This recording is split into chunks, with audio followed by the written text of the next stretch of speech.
Bienvenidos todos y todas a la Biblioteca Nacional, incluso los que están afuera.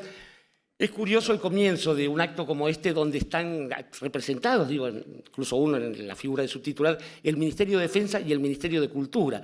Durante largo tiempo uno perseguía al otro y siempre era el mismo el que estaba corriendo al mencionado antes. Pero bueno, lo hemos escuchado al ministro Rossi ya. Y digo, hay cosas de la memoria popular que tienen esa pequeña cuota de humor o de casualidad. Fíjense qué extraño que el nieto recuperado, o sea, el 114, que en la memoria popular es reparaciones, nada menos. Y creo que de eso se trata, de reparar. Menos mal que Carlitos siempre te ayuda con estas cosas. Digo, yo estoy en la difícil situación de presentar, uno podría decir maestros, diría que son los impresentables, porque no hace falta decir nada de ellos. Así que los voy a ir nombrando para que ustedes los aplaudan. Tito Cosa. Ahora le iba a decir Carlos Tito Ulanowski. Raúl Serrano. Y el entonces coronel Víctor Laplace. El hijo del coronel. Y Jorge Dorio. Un servidor.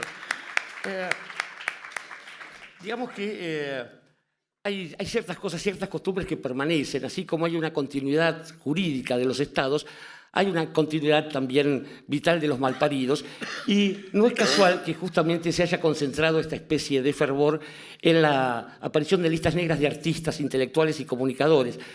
Se ha hecho un trabajo aquí en La Patria históricamente respecto de los buenos y los malos que es notable. Hay gente que todavía tararea una letra sobre el general Felipe Varela que dice matando llega y se va cuando las cosas fueron al revés. Se intentó hacer lo mismo en este caso y uno ve que así como en un principio parece todo muy alocado por el desatino, el desenfreno de estas listas y también la falta de precisión, van a encontrar leyendo el listado que Noé Gitrick figura como actor, lo cual no es un buen dato para la literatura, quizás tampoco para el teatro, pero no seré yo quien lo diga. Y fuera de eso, digo, realmente es confuso pensar que hay algún grado de, no sé, de desorden en todo esto. No hubo errores ni hubo excesos y con la aparición de estos documentos se comprueba, se demuestra flagrantemente la forma en que fue organizado ese plan. Hace algún tiempo, un par de años, decíamos con unos contemporáneos míos, ya no jóvenes, desde hace rato, que nos parecía raro que nos hubieran metido en listas negras en el Colegio Nacional de Buenos Aires cuando no teníamos una vida hecha, no teníamos hecho prácticamente nada. Cuando uno mira estas listas de gente que tenía hecho prácticamente todo, se da cuenta de que el plan era absolutamente abarcador y con una sola función, que es la del exterminio. Pero no quiero seguir hablando yo, que después de todo no he venido sino para hacer un presentadorio, y vamos a empezar... Vamos a empezar por el lado de afuera, si me lo permiten. Hubo entre las persecuciones una forma del miedo que hizo que alguna gente estuviese fuera de la patria. Hay textos que recuerdan eso y tengo a mi derecha al autor de por lo menos un par de esos textos, Carlos Ulanowski, todo suyo el aire. Gracias. Primero que nada, les cuento que tuve dudas de qué iba a decir, porque recibí en estos días las listas. Y entonces empecé a notar, son fascinantes, la lectura de esas listas son fascinantes, lo aprovecharé para escribir alguna cosa.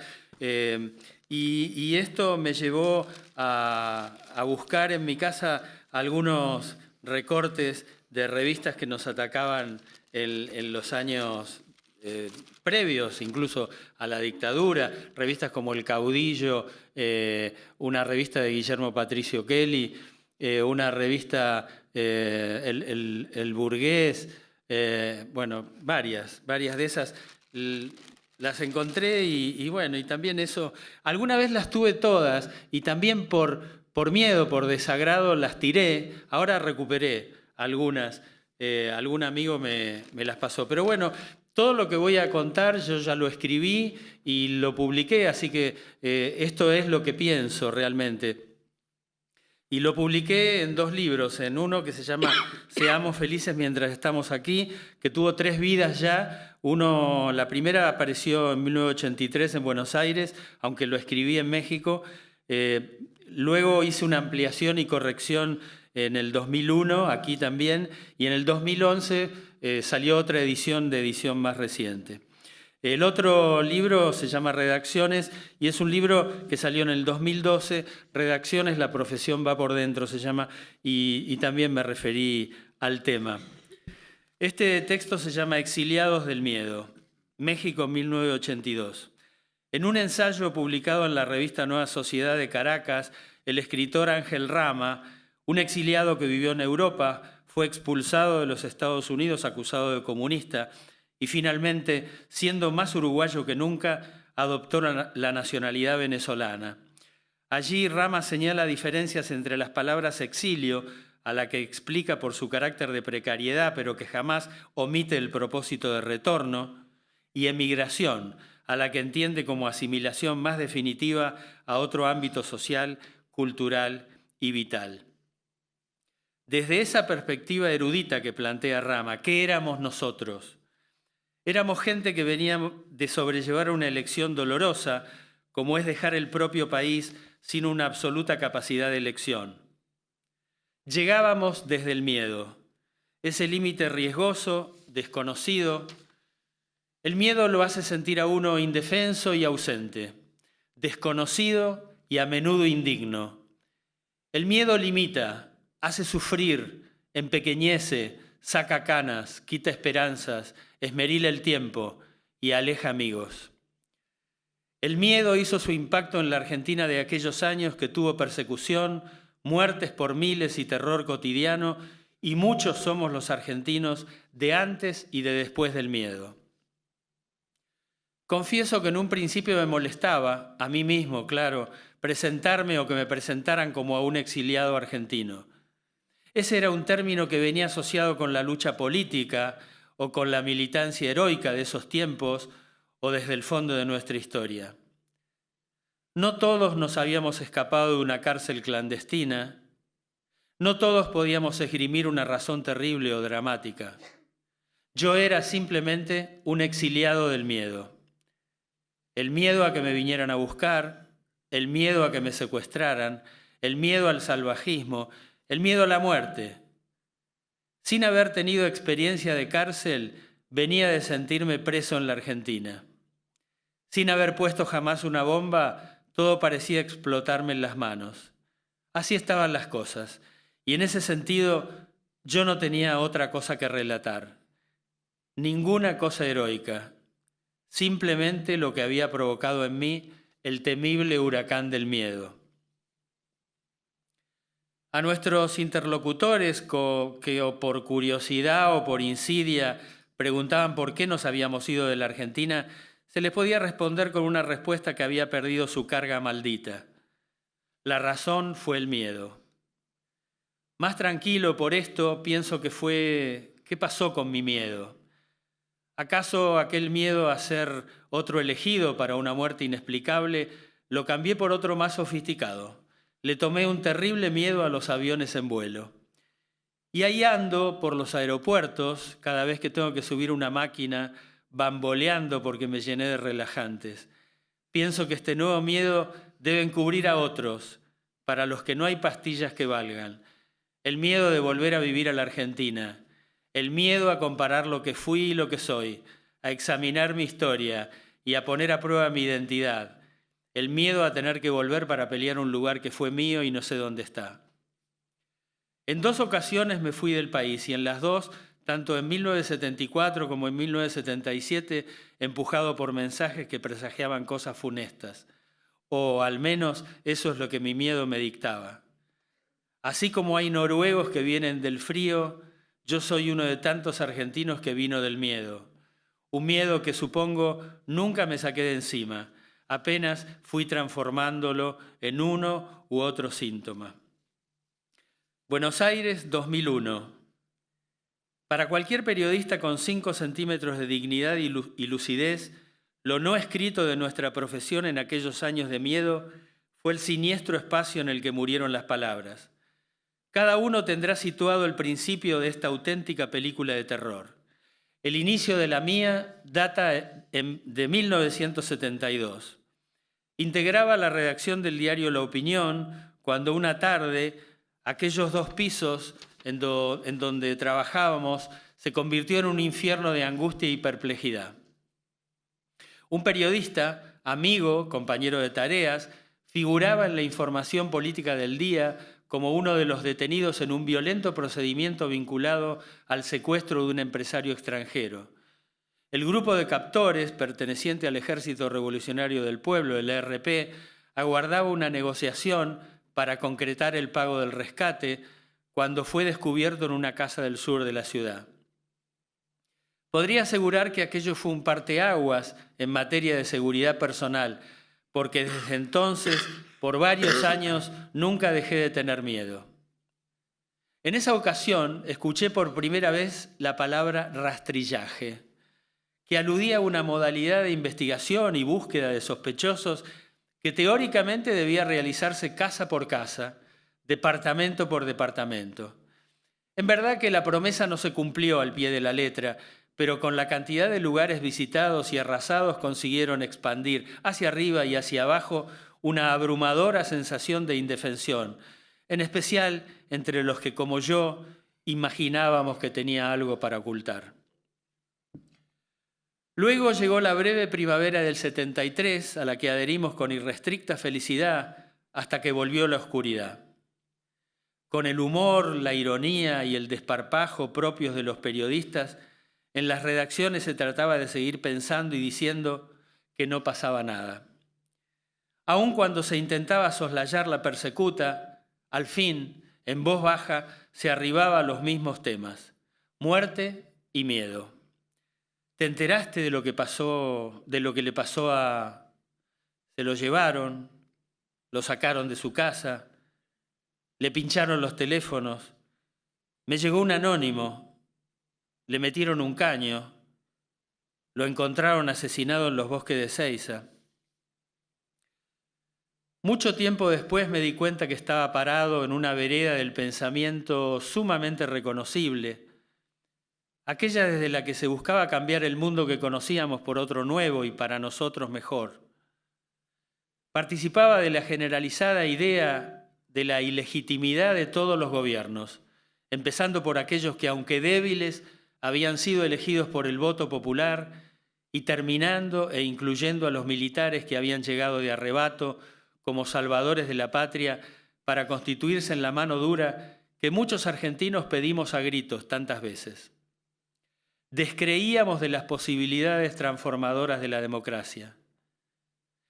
Calificábamos de traidores o enemigos a todos aquellos que no pensaban como nosotros.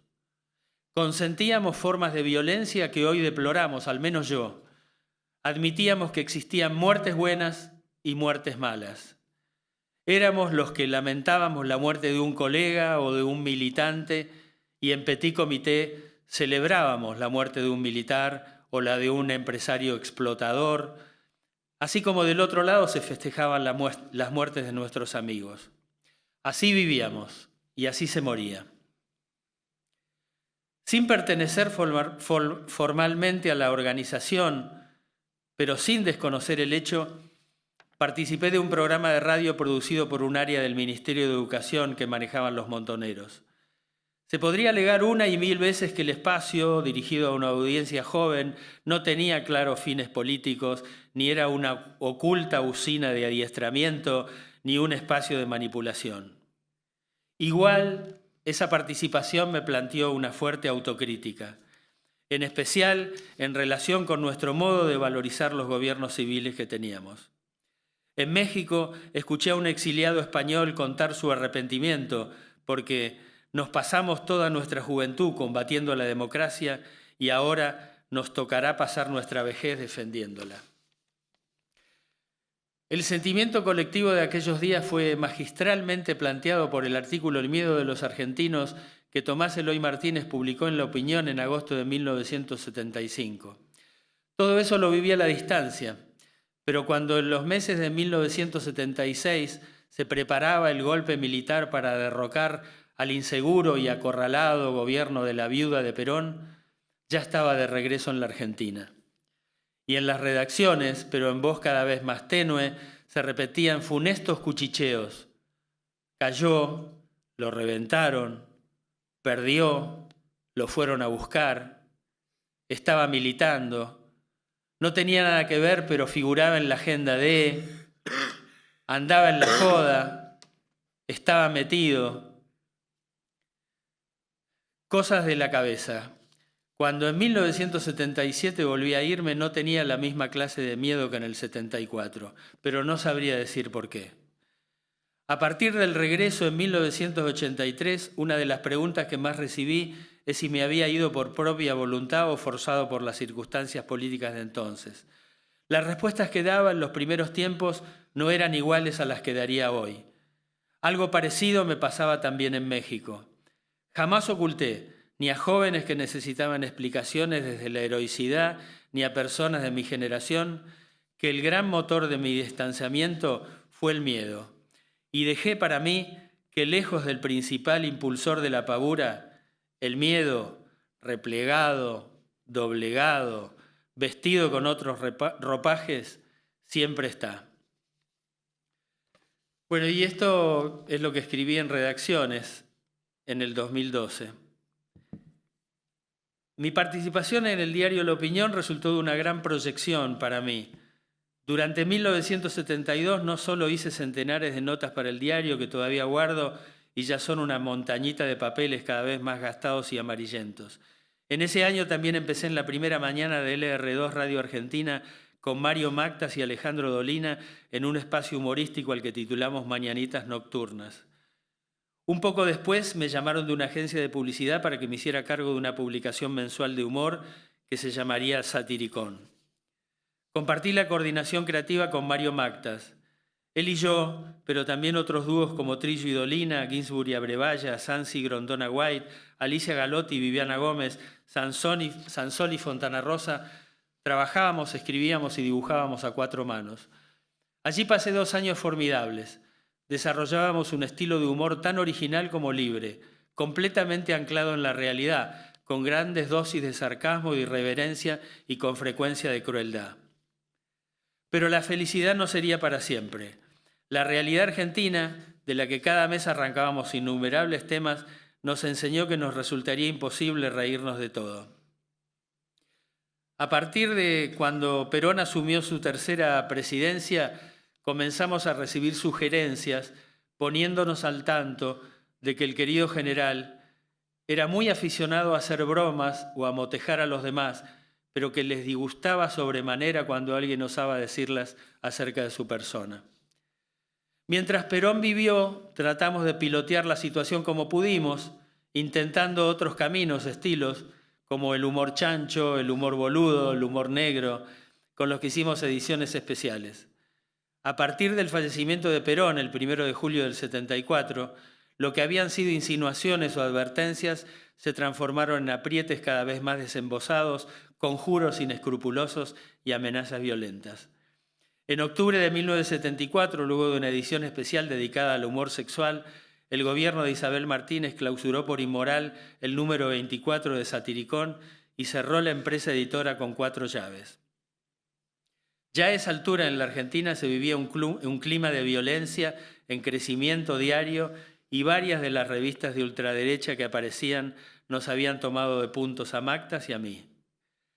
Lo que hacíamos en la revista despertaba reacciones en esos sectores políticos, pero el detonante se produjo varios meses antes de la clausura mencionada. Sucedió que con Mactas aceptamos hacer un programa de radio que estaba a cargo de un área del Ministerio de Educación a la sazón en manos de los montoneros. Muchos de los funcionarios a cargo del lugar eran mis amigos, colegas de antigua data, algunos compañeros recientes en La Opinión. Por lo tanto, no hubo necesidad de aclararles que ninguno de los dos éramos militantes de la organización. Nos dijeron que nos convocaban solo por nuestra condición profesional y fundamentalmente por la repercusión que Satiricón tenía entre los jóvenes.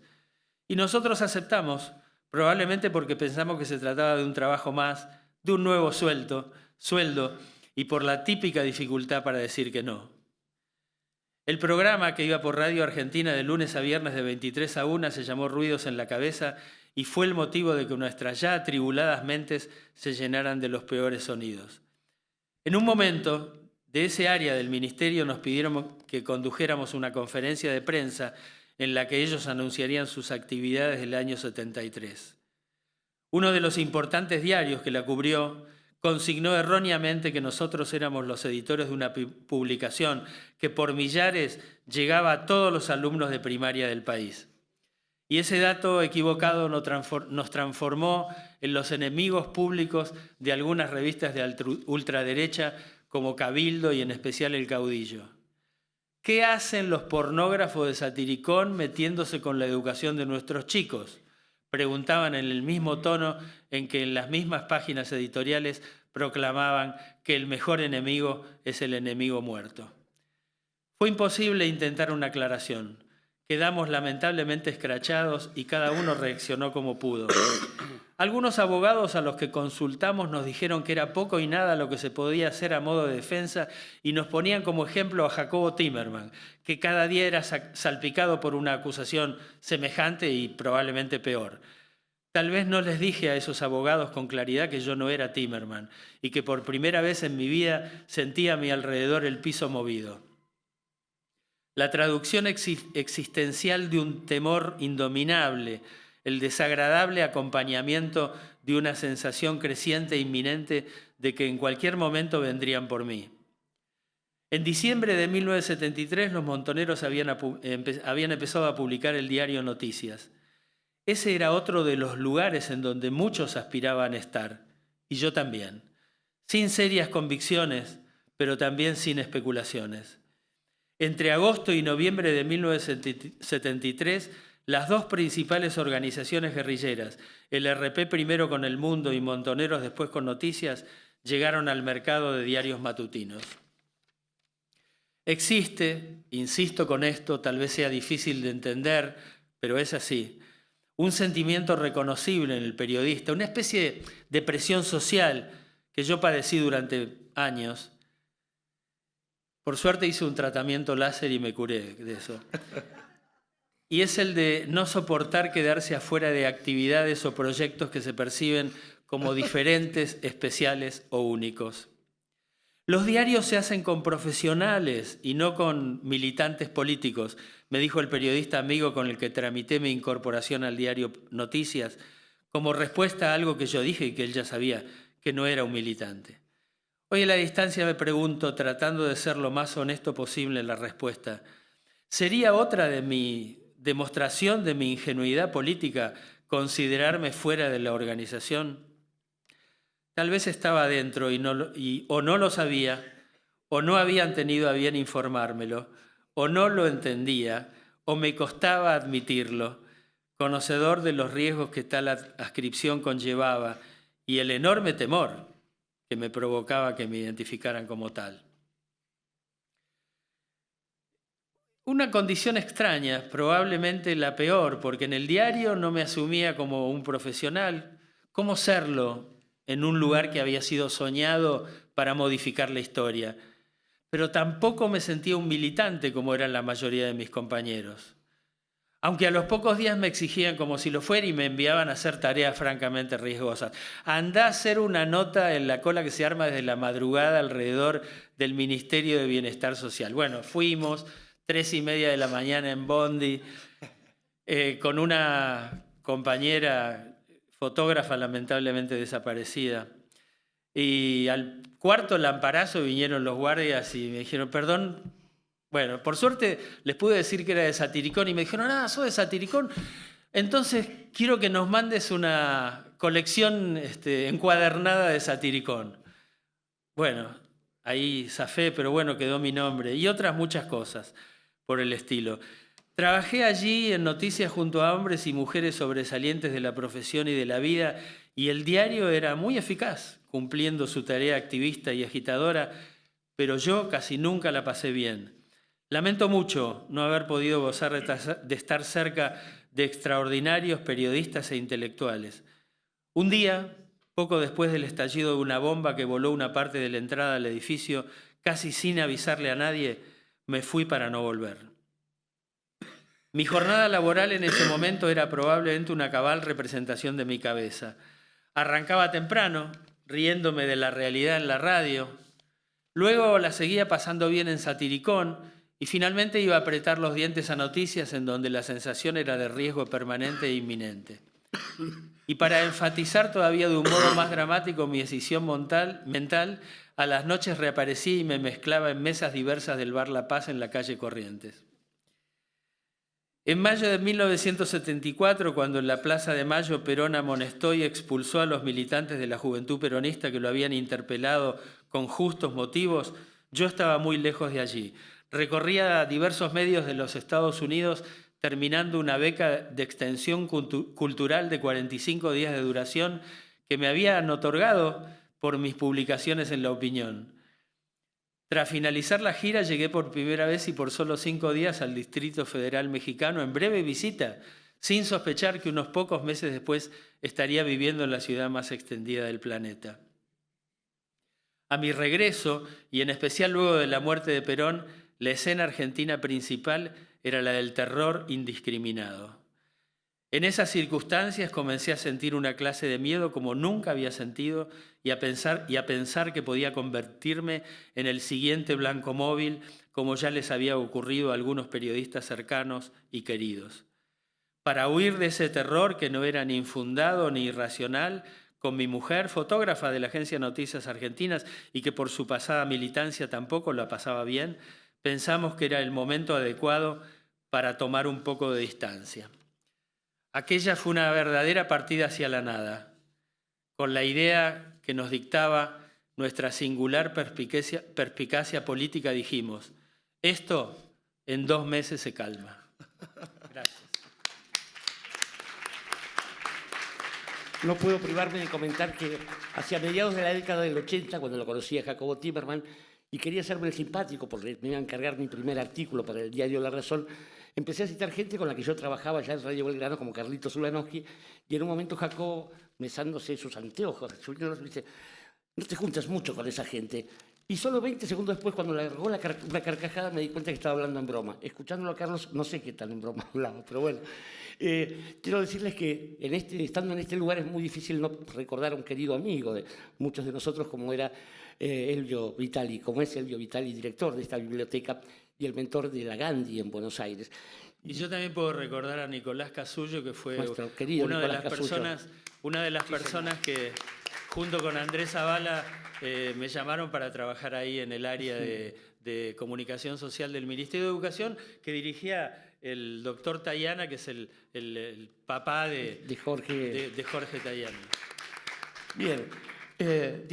Con Elvio, a Elvio yo lo conocí apenas llegó de vuelta del exilio en México, cuando llegó a Buenos Aires, y al rato me encontré como director del Foro Gandhi Nueva Sociedad, y de golpe caían a proponer cosas, tipos impresentables, como que ahora son grandes estrellas del teatro o de la poesía, y un día cayeron un par, esos verdaderamente impresentables, ni siquiera vienen al caso sus nombres, que me dijeron, escuchame una cosa, pibe, dijeron pendejos, en realidad, ¿cómo nos vas a decir que no tenemos fecha para actuar? Nosotros somos militantes, estuvimos en el exilio.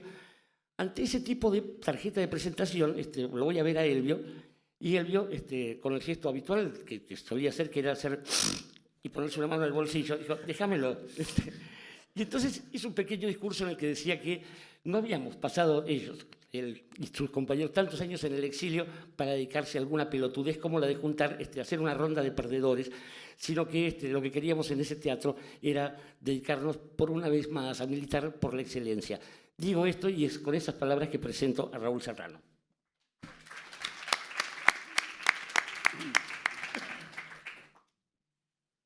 Hasta hace unos días, cuando me invitaron a participar en esta mesa, yo tenía todas mis energías puestas en escudriñar el 2015 hacia adelante. Y de golpe me llaman para algo que ocurrió hace muchos años y me encontré como ese ángel de la muerte de Walter Benjamin que estaba corriendo, huyendo de eso sin mirar, pero yo, al revés, yo me encontraba mirando hacia adelante. Y en vez de hablar solamente de las listas negras, lo que pensé es decir, en mi caso, el caso de él, el caso de Tito, siempre nos encontramos en el mismo bando desde hace 40 años. En vez de pensar solamente en las listas negras, yo me puse a pensar qué es lo que trataban de parar con esas listas negras.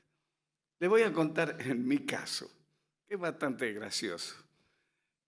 Yo regresé al país después de una larga estadía en Europa alrededor del año 70.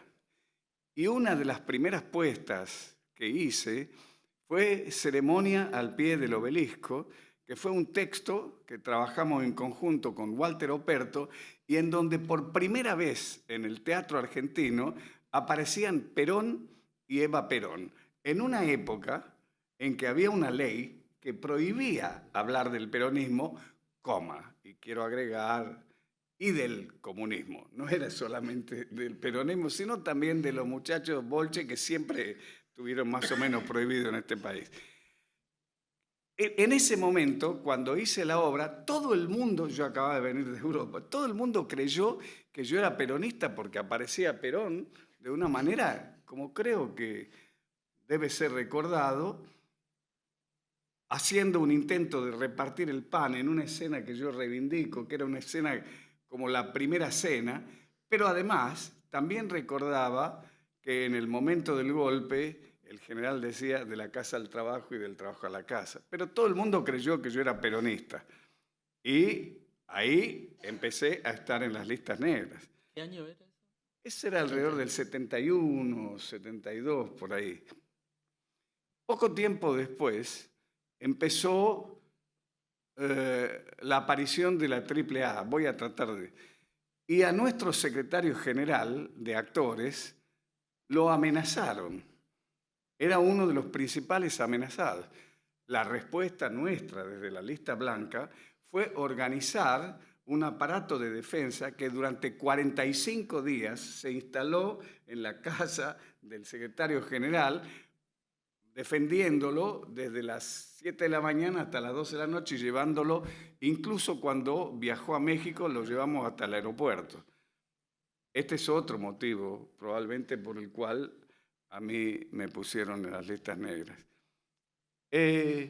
Luego llegó la dictadura militar y un coronel o algo así, yo estaba trabajando en la Escuela Nacional de Teatro, me llamó para que firmara una categoría que no dijo el ministro Rossi. No sé cuál de la 1 o 4 era yo, pero yo tuve que firmar que yo era un peligro potencial para la juventud. Turismo carretera era eso, claro. Bueno, peligro potencial para la juventud, por lo cual me echaron. Por supuesto, yo nunca estuve ni en el Teatro Nacional ni en el Teatro Municipal, probablemente por mis propios méritos, digamos, pero también con una ayudita de estas listas.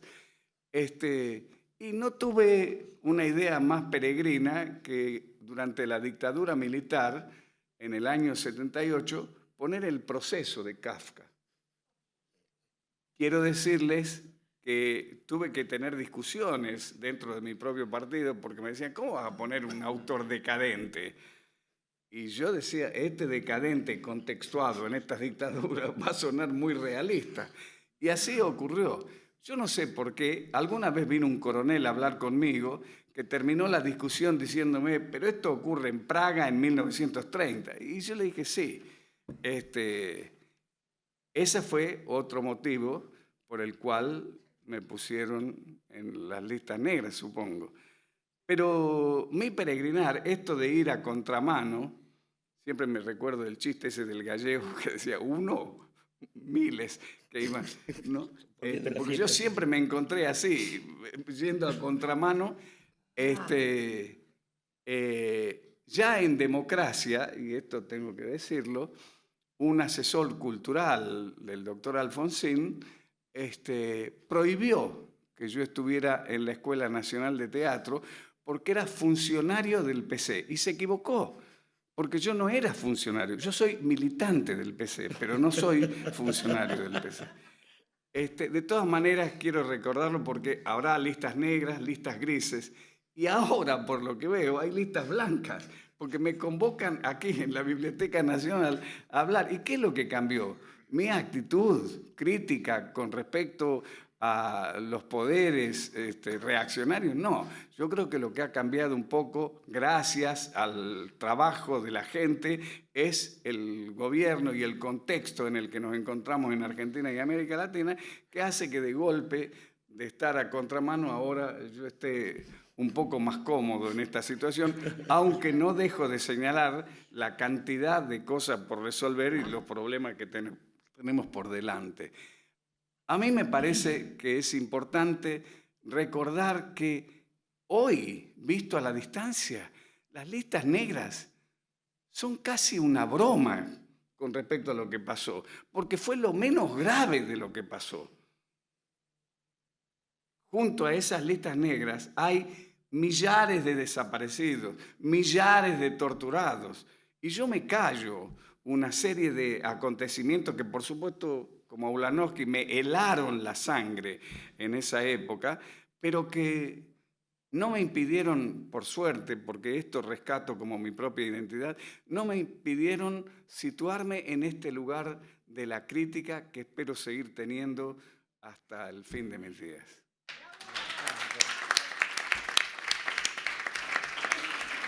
Bueno, Raúl decía también que estas cosas no son novedosas. Digo, quizás efectivamente el ingresar a una lista negra no significaba la tortura y la muerte para alguien, pero basta pensar en vidas de artistas monumentales como Hugo del Carril o Nelly Omar y ver que no solo fue un crimen de lesa humanidad contra su producción, sino para la comunidad que lo rodeaba y que se privó de esos artistas tanto tiempo.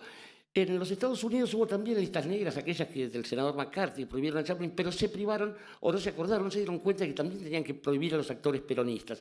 Si eso se hubiera hecho, no tendríamos entre nosotros al querido primer actor y entonces coronel Víctor Laplace. Bueno, no, yo quería simplemente leer porque es tanto lo que uno podría hablar y recordar y... Quería transcribir un poco un texto muy impresionante, y que me parece que pinta el contexto de aquel momento, ¿no? Y dice así, dice, comunicado al pueblo argentino, sepa el pueblo argentino que a las 14:20 fue ajusticiado el disfrazado número 1 Silvio Frondizi, traidor de traidores, comunista y bolchevique, fundador del ERP. Bajo el mandato de su hermano fue el infiltrador de ideas comunistas en nuestra juventud. Murió como mueren los traidores, por la espalda. Como nuestro querido pueblo argentino y patriota observa, cumplimos lentamente pero sin pausa nuestra palabra y no nos identifiquen con los mercenarios zurdos de la muerte, sino con patriotas peronistas y argentinos que queremos que del dolor actual nuestro país tenga un futuro argentino y no comunista. No adjuntamos documento porque el traidor no los tenía encima, pero pueden encontrarlo en el acceso al centro recreativo Ezeiza, pasando el primer puente con baranda de madera, 50 metros sobre mano derecha. Viva la patria, vivan las Fuerzas Armadas, viva Perón, mueran los bolches asesinos, Alianza Anticomunista Argentino Comando Tres Armas, el diario Crónica publicó esto el 27 del 11 del 74. En el 75, la AAA seguía imponiendo sus reglas, en abril del 75. Porque digo, pasó así, ¿no? Que digamos... Cuando a mí me dan la comunicación, yo estaba filmando una película de Bioy Casares, Diario de la Guerra del Cerdo, y pasa un ciclista y me dice, una carta para Víctor Laplace. Y era un comunicado de la AAA, si no te vas en 48 horas, sos boleta, firmado AAA. No, nunca la pude, fue tal el pánico, que a los 2 días ya estaba en Montevideo, ahí estaba también Tupamaro, estaba complicado, y ahí me fui a México, como me podría ir a España o qué sé yo, pero bueno. Quiero seguir leyendo un poquito, si no les molesta, muy poquito. Abril 75, la AAA seguía imponiendo sus reglas. El viernes 25 difundió otra lista de amenazados. Esta vez era gente de la cultura. Tomás Eloy Martínez, Osvaldo Granados, Juan Carlos Gené, David Stivel, Sergio Renán, Luisina Brando, Leonor Manso, María Rosa Gallo, Alfredo Alcón, César Chivita, estaban entre ellos. El 28 hubo huelga de actores. El 29 el ministro del Interior los recibió y les dio garantías, pero muchos ya pensaban en irse del país. El 10 de mayo, las 3A ampliaron la lista. Víctor Laplace, Federico Lu, Pinda Ledesma, Marcelo Simón y Julio Marvis. Fueron encontrados culpables de realizar, a través de sus actividades, una campaña marxista que hiere a nuestra nacionalidad. La AAA, según denunció la Asociación Argentina de Actores, decía en su comunicado que los citados solo serían perdonados, y ahí viene esto que vos decías, Raúl, si cumplían con ciertas condiciones, entre ellas la publicación de una solicitada donde se definan ideológicamente contra la guerrilla marxista, su aparato de sostén, la violencia y donde apoyen la estrategia democrática del Estado. Yo quería terminar diciendo dos cositas así, dos bellos textos, y por supuesto se me vienen 25 imágenes a la cabeza, pero no me irían detalles. Pero me acuerdo de Luis Politi en este momento, ¿no? Luis que se murió de tristeza, ¿no? Que estaba, y de desarraigo, digamos, ¿no? Muere a los 47 años en Madrid. Entonces el exilio mata también, fortalece, pero mata. Decía nuestro querido Humberto Constantin: se me va a Buenos Aires, se me muere en la humareda sonsa del exilio. Ayer no recordé una calle en Villa Urquiza. Mañana a lo mejor todo Palermo será un hueco del olvido. Cuando llegue el final, mi Buenos Aires, ¿qué guardaré de vos? ¿Un paraíso? ¿Una baldosa de la calle Nazca? ¿Un tango de Pugliese? ¿Un olor de almacén por colegiales? ¿Un amigo?, decía Constantin. Para terminar, yo creo que vale la pena subrayar que saber que uno estaba en una lista de prohibidos y verlo cumplir fue una dimensión seria del problema, ¿no? Pero bueno, ya hablamos bastante de eso y nos hemos explayado a través de notas, reportajes, pero me parece que hoy, a 40 años de eso y ya de nuevo en la patria, ya recuperados los territorios de la democracia, ver las listas, eso que estaban ahí, ver cómo eran, ver su precariedad, digamos, ¿no? Su violencia burocrática, sus reiteraciones, pero hoy también cómo eran de reales, ¿no? Cómo eran ver los nombres de tantos compañeros, me trae un poco siempre el eco de aquel espanto, ¿no? Pero también una alegre emoción por lo recorrido, por lo recuperado, por la justicia y por la memoria, ¿no? Que tardó mucho. Y bueno, lo de Estela es un ejemplo de cómo se luchó y cómo... Y para terminar, otro poemita muy chiquitito de Juan Gelman, un texto es, en realidad: no debiera arrancarse a la gente de su tierra o país, no a la fuerza. La gente queda dolorida, la tierra queda dolorida. Nacemos y nos cortan el cordón umbilical, nos destierran y nadie nos corta la memoria, la lengua, los colores. Tenemos que aprender a vivir como el clavel del aire, propiamente del aire.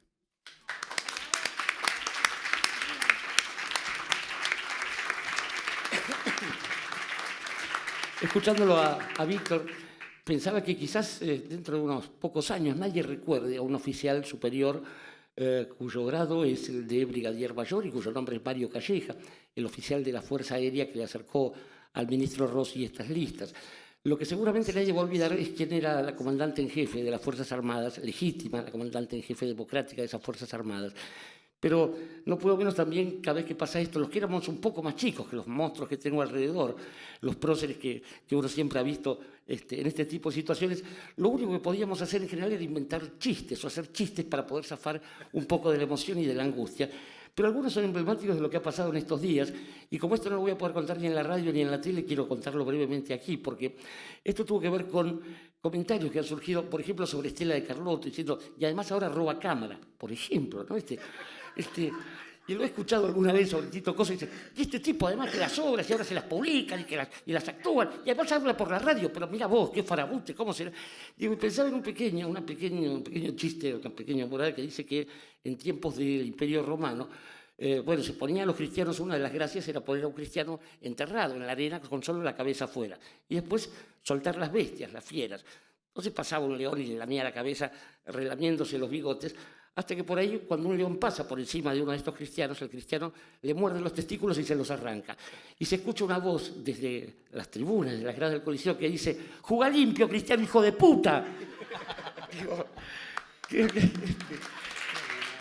Realmente estamos tan acostumbrados a haber circulado por ahí, y en esos momentos en que uno piensa que ya no hay nada por decir, que nada más se puede decir sobre estas cosas y sobre otras, entonces es cuando yo, y no es la primera vez ni será la última que lo hago, presento al gran Tito Cosa.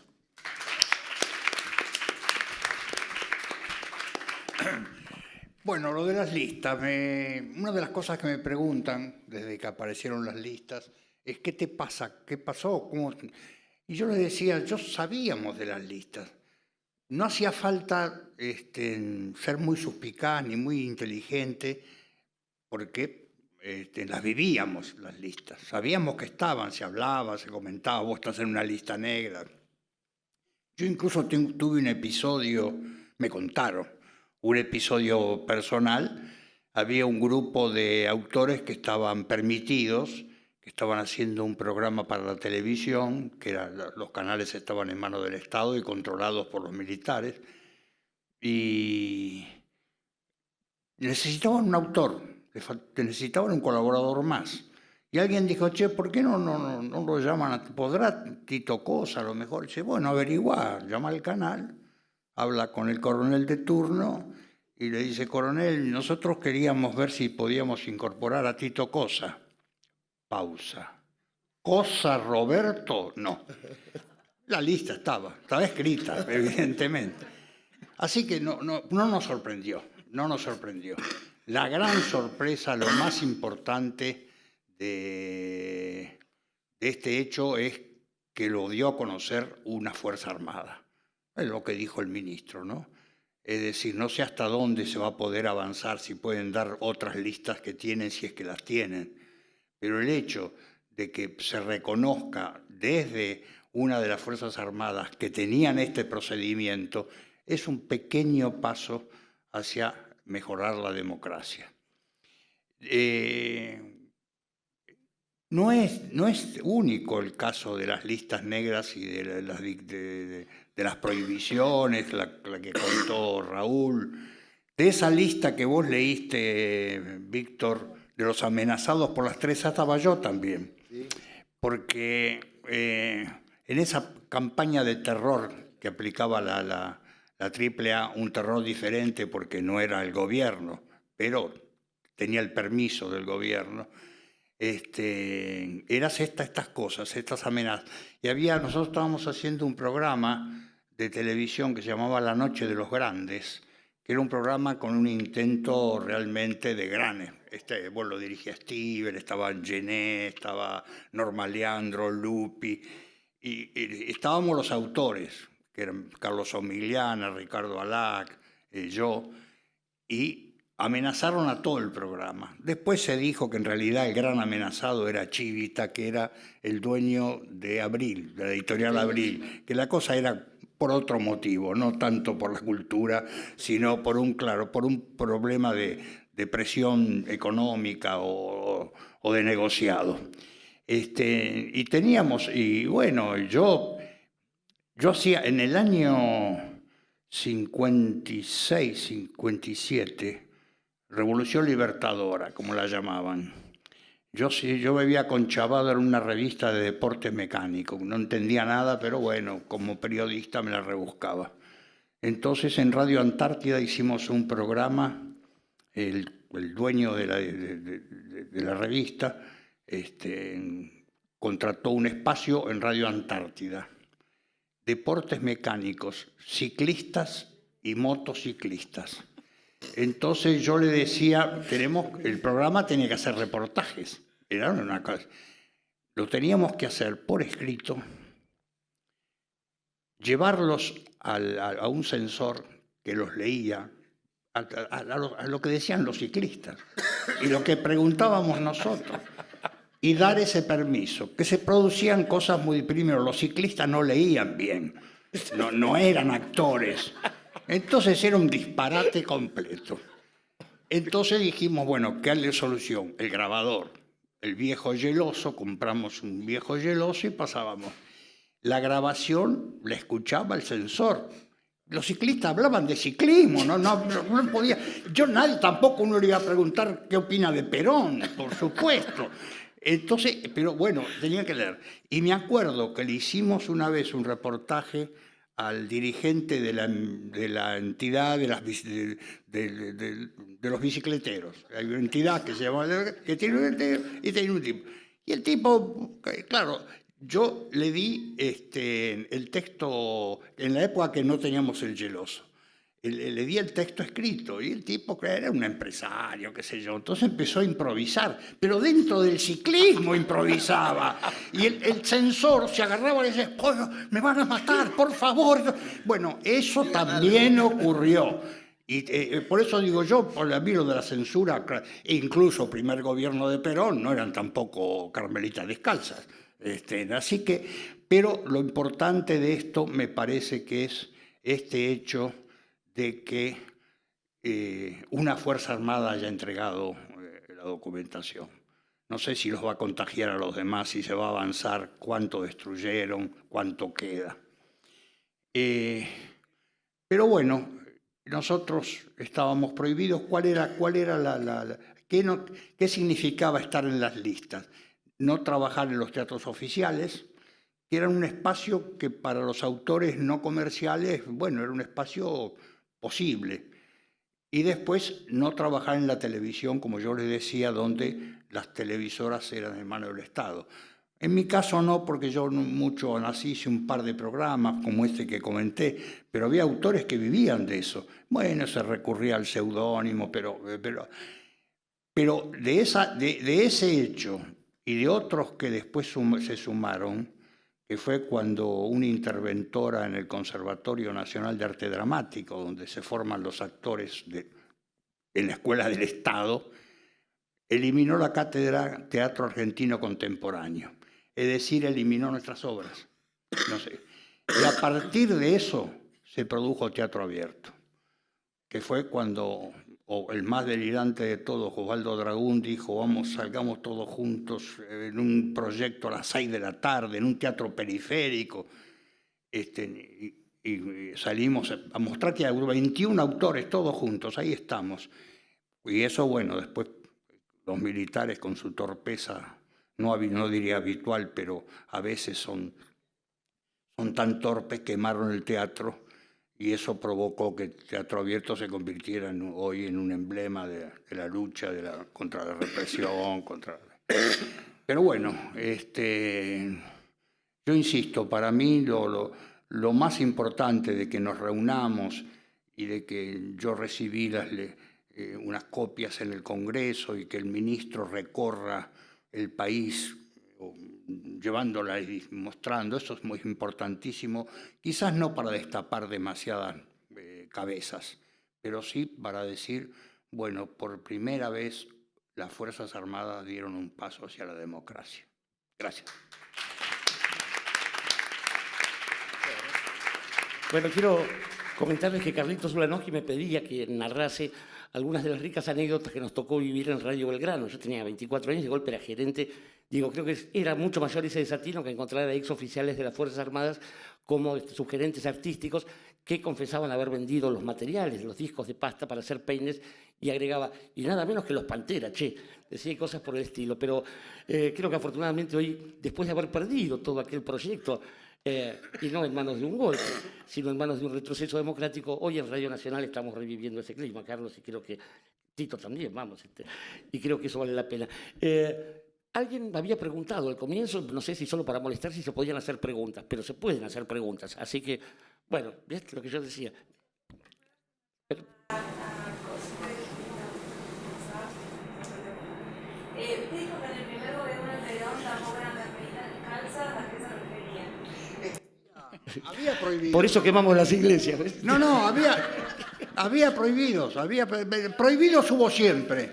Yo hasta ahora, hasta esta época, no sé, el gobierno de Ilia, pequeñas primaveras, siempre había impresiones y había... Bueno, también hay comunistas traidores como la Nata que... ¿Cómo? También hay comunistas... La Nata siempre fue traidor, más que comunista, así que no... ¿Cómo Y comunista? además estamos siendo educados. No es una forma de decir, supongo. Pero No es lo mismo las listas de estas listas que lo del Perón. Porque es importante lo que usted habla, o sea, es una persona importante lo que está diciendo. Entonces me parece que es la diferencia del contexto. Pero lo que queríamos decir, así como a Raúl Serrano lo prohibieron bajo el gobierno de Alfonsín, quiero decir que a nosotros las listas no nos sorprendían. Nosotros nacimos, los que empezamos cuando yo me dediqué al teatro, nacimos sabiendo que había lugares que no podíamos, que no nos iban a permitir. O era el gobierno, también en algunos casos del teatro los empresarios, que no eran lugares que sin estar prohibidos a eso no llegábamos. Lo que importa, y como yo coincido también con lo que dijo Raúl, es un dato chiquitito del terror, estar prohibido. No, yo no escribir en teatros oficiales, que es grave, pero ahí había 30.000 desaparecidos. Es decir, quiero decir que esa prohibición así estuvo siempre. Lo que pasa que en este contexto, insisto, para mí lo más importante de este hecho, que podríamos haber hablado siempre desde muchos años, cuando hablábamos de dictadura, me prohibieron, estuve prohibido, lo más importante es que la lista la haya dado una de las Fuerzas Armadas. Pero digo, para tu tranquilidad, digo, muchos de los que reconocimos por investigaciones, por estudios, muchas cosas que ocurrieron en los gobiernos de Perón, seguimos siendo peronistas. Aún así, pero sí, en el primer gobierno de Perón y en el segundo también hubo prohibidos. Prohibidos porque, por ejemplo, Raúl Serrano debe saber perfectamente que había una cantidad de actores que tenían dificultades para trabajar porque nunca se quisieron afiliar al partido.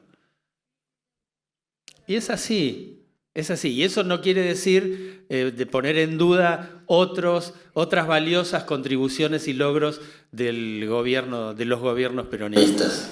Claro, pero en lo que mucho se fijó la dictadura militar fue en destrozar todo lo que hubiese hecho Perón, el gobierno. Por supuesto, digo, por supuesto,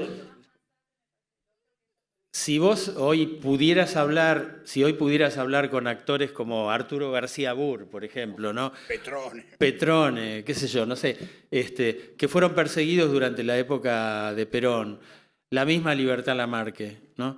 Nini Marshall, aunque te parezca mentira. Y luego te fijaras, por ejemplo, vino la llamada Revolución Libertadora y ahí metieron en cana a Hugo del Carril, metieron en cana a Tita Merelo acusándola de haber sido traficante de té. Por supuesto. Sí, sí. Pero digo, me parece que siempre ocurrió eso, ¿no? Digo, llegó la Revolución Libertadora y tomaron venganza contra símbolos, que eran símbolos, ¿no? de la actuación durante el peronismo. Diferencias siderales entre lo que representó el 55 y el 76 en lo que fue. Ah, sí. Visiones. Pero ni hablar. Nunca hubo un proyecto como...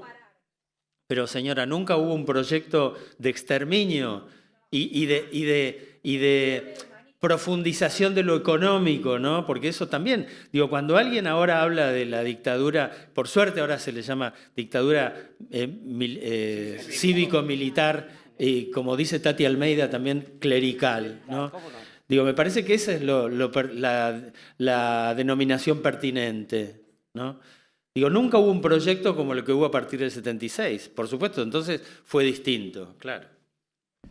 De todos modos, ya está viniendo el jefe de Manzana por acá para hacerse cargo de algunos de ustedes, les aviso. Hay alguien allá que quería hacer una pregunta. La pregunta podría ser propuesta desde una propuesta, digamos. Hoy el enemigo es el narcotráfico, la droga, si se puede trabajar desde los autores teatrales como los que son ustedes con tanto prestigio sobre el tema de la corrupción en ámbito jurídico, con respecto al abuso de menores, jueces, ámbitos policiales, fiscales, psicólogos. Hay un material para trabajar desde el lado teatral para autores como ustedes con tanto prestigio que es el enemigo, porque tanto en ámbito capitalino como nacional los paracaidistas y los corruptos están al orden del día en el ámbito jurídico. Pero creo que tenemos que tratar de ver hacia adelante y es Tito Cosa que es la primera vez que ámbitos de las Fuerzas Armadas empiezan también a tener este rasgo de democratización con respecto a la justicia y a la verdad. Bien, la pregunta es sí. La respuesta digo sí. ¿Alguien más quiere preguntar algo? No. Bueno, este es el momento en que vamos a cantar. Víctor Laplace, Raúl Serrano, Tito Cosa, Carlos Ulanowski, en nombre del Ministerio de Cultura de la Nación, en nombre del Ministerio de Defensa, en nombre de todos y todas de la patria misma, les agradecemos una vez más, y esto es para todos, ¿eh?